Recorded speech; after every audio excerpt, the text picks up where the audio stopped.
A large portion of the Jewish nation has returned to its homeland, but the heart, soul, and mind of much of the Jewish nation are still in exile mode.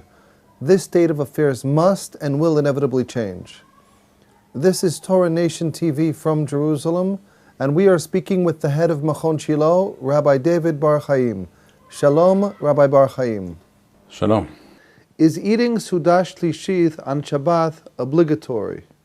There is no doubt that Sudah Shlishith, eating the third meal on Shabbath, is a chovah, is an obligation, and only a person who is ill or who is so full or so sensitive when it comes to his eating habits and his stomach that if he were to eat it would cause him great discomfort.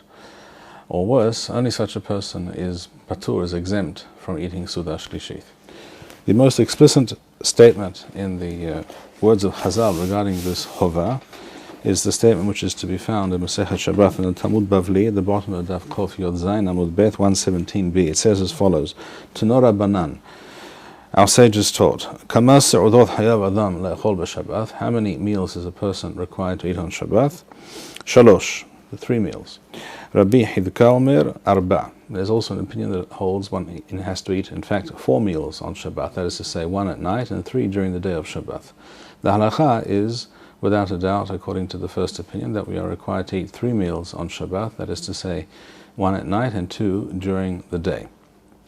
This halakha is brought in all the Geonim. It is brought quoted in the Rif, Rabbeinu Hananel, the Rambam, the Rosh, the Reed, the Riaz, the Tur, the Shulchan Aruch. There is not a single posek who holds otherwise, and therefore it is clear that this is a chovah. The fact that many people do not make a point of eating a third meal on Shabbath is in no way any kind of excuse, or in no way lessens the chovah to do so.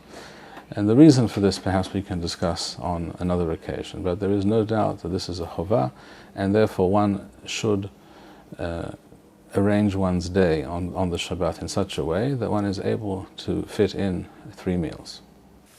Are women obligated to eat Sudah Shlishith? Here too there is no question that women are hayav to eat Sudah Shlishith, just as a man is required to do so.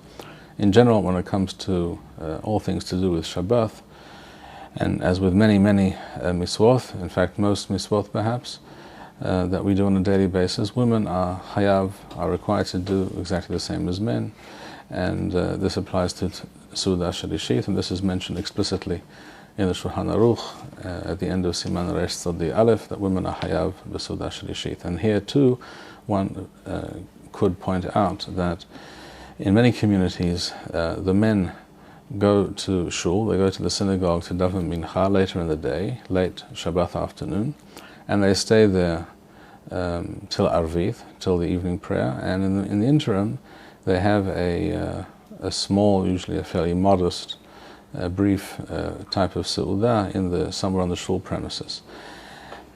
We can discuss that practice in and of itself on another occasion, but the fact is that if this is done, what very often ensues is that the man and perhaps his sons who go to shul will eat a Sudah Shlishith, but those who are left at home, that is to say the other children who are required to be taught, to be educated, midin chinuch, what one is required to do on Shabbath, plus the women at home who perhaps do not go to shul, do not end up eating a third meal, and this also is unsatisfactory. And therefore, again, I reiterate, one is required, and the family as a unit is required to sit down and discuss and plan its Shabbat activities in such a way that the family can eat together 3 meals during the course of the Shabbat. Thank you, Rabbi Bar-Hayim. We would like to encourage our viewers to share these videos with friends and send in your responses.